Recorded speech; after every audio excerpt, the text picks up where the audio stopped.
Homer actually has a billionaire brother. The two look almost identical except for their hairstyles. God, I feel so...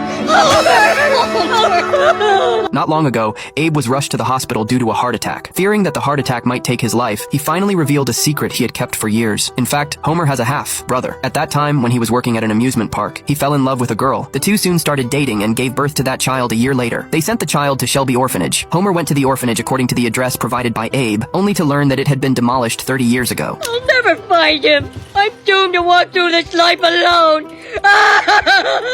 Oh, brother, where art thou? Take it easy, buddy. They moved across the street. Oh, sorry. The director told Homer that records showed the child had been adopted by the Powell couple many years ago, but he could not disclose the specific address. I do sympathize with your situation, Mr. Simpson.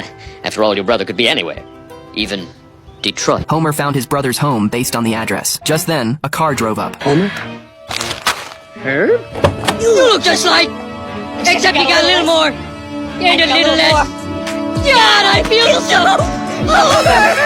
Herbert took Homer to his garage and wanted him to pick any car as a gift, but Homer didn't want a large vehicle. At that moment, Herbert suddenly had an idea. He wanted Homer to help him design a new car. As compensation, he would offer Homer an annual salary of $200,000. He introduced Homer to the designers and said he wouldn't interfere until the new car was designed. All questions could be directed to Homer directly. So, what kind of car would you like, Mr. Simpson?